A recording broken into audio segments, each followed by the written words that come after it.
Not a big fan of dissecting cut-down day. For one thing, most of the players that you cut, you end up bringing back on your practice squad like less than 24 hours later.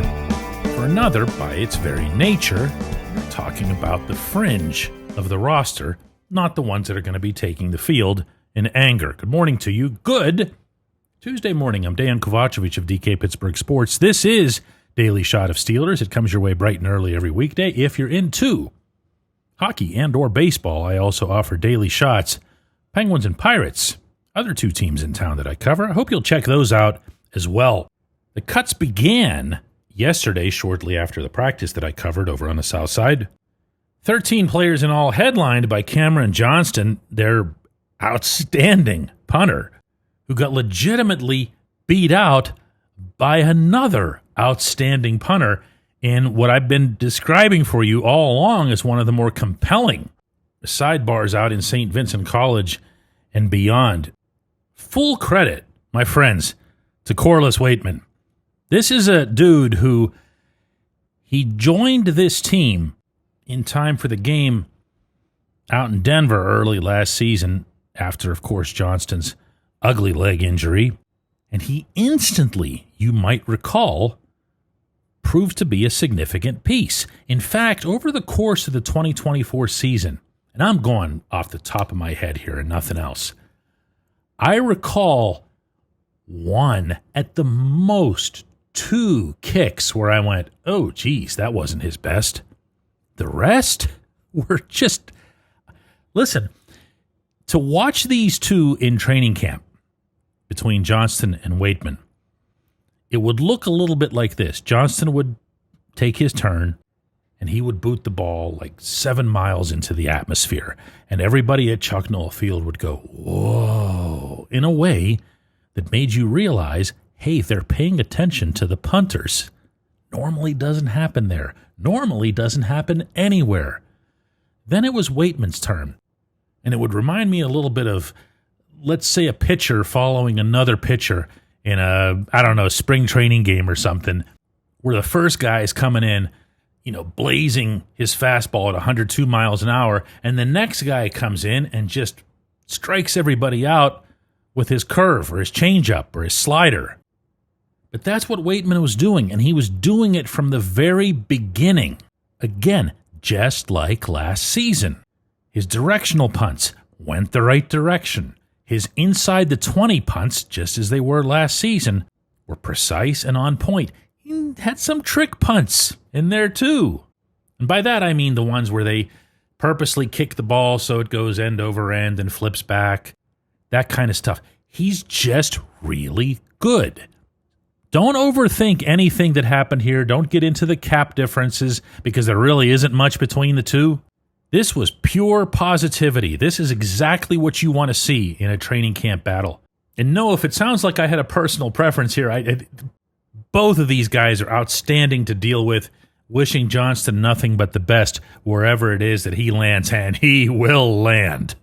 The rest of the cuts, Mark Robinson was always going to surprise me whenever he got cut because he's such a willing combatant. His games always come with pronounced limitations in that he's an inside linebacker who really never has figured out coverage. But he's also a heat-seeking missile when it comes to tackling. Here again, I think there's a chance he'll make it through and stay on the practice squad. I'll throw in a special nod here to St. Vincent hero Max Hurleman. Just a football player to the bone marrow. This kid just loves the game, and he makes plays. And I'm thinking he's going to make himself at least a reasonable living at some level of the NFL. Maybe practice squad, maybe getting the occasional opportunity. There's just too much football in him for him to be one of those guys that just walks away. Now, there remain 13 cuts to make today by the NFL's 4 p.m. Eastern Time deadline. Those are the cuts, of course, that'll get the Steelers to their final 53. And those are the cuts and other ancillary but related moves like who's placed on IR and so forth that one way or another get Omar Khan, Andy Weidel, and Mike Tomlin down to 53. And you want to know the very best thing I can say about the scenario of who's still there, who's going to get cut, who's just going to make it. Wow, I really don't care. I really don't. Because when I look at an NFL roster, I look at who are your 22 starters, who is your first tier just behind each of those starters, each of those slots, each of those roles.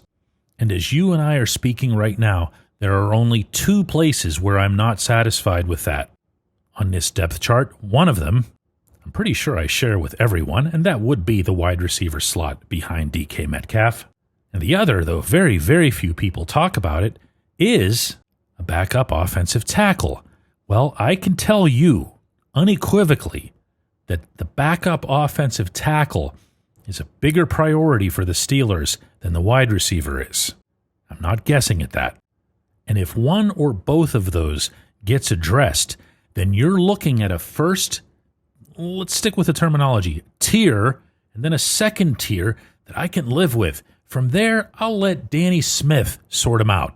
He can worry about who's the hottest gunner, who snaps the ball straight, who holds it well. He can do all that stuff. I like the first tier a lot. I am really close to liking that second tier almost as much. Find that offensive tackle. You want to talk about something worth watching on cutdown day?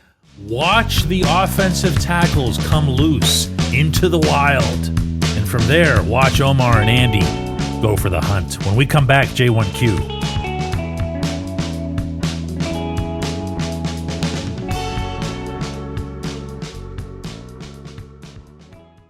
This segment of Daily Shot is brought to you by our good friends at Mike's Beer Bar. They're located on Federal Street, directly across from PNC Park. Mike has more than 500 beers on tap, including from more than 50 local breweries. Stop in and say hello. Tell Mike we sent you. Mike's Beer Bar.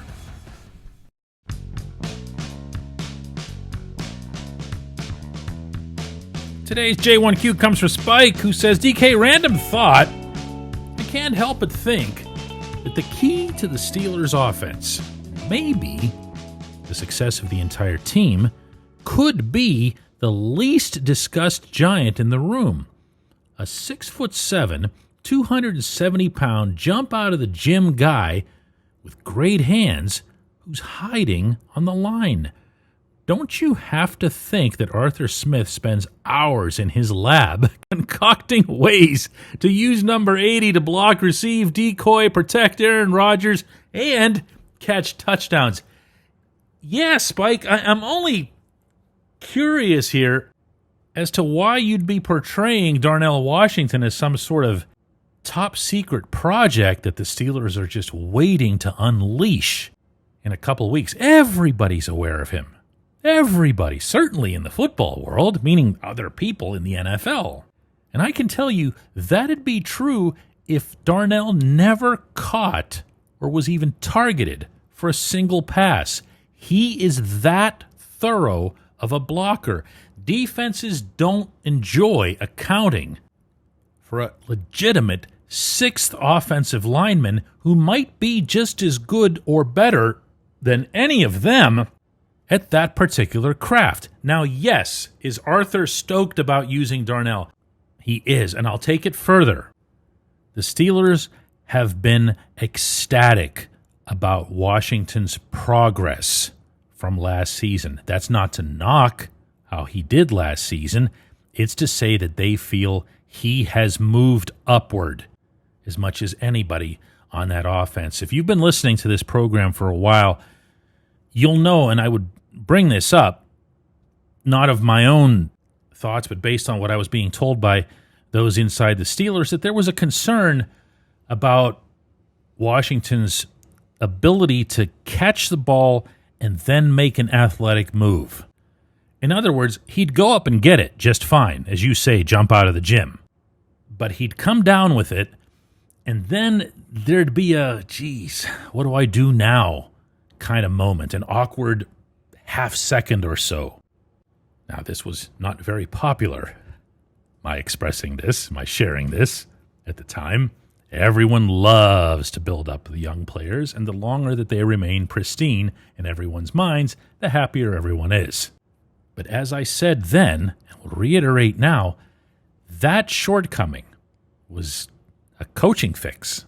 That was something that could always be addressed through video, study, and technique, repetition, and then more repetition. And what you see now in Washington is that when he does land, he'll find a way to turn upfield. And from there, one of the many beautiful things about him is that he doesn't need to be crafty for the yak yards. When you see Jonnu Smith get his yak yards, you'll see what that looks like. You'll see a tight end who doesn't really look like a tight end. He looks more like a wide receiver. He'll get the ball, he'll find the open grass, and he'll do what he did this past season in Miami. Big yak guy. Darnell just needs to exist. He just needs to catch the ball and face the correct end zone and move forward in a straight line and watch all of the various cornerbacks make business decisions.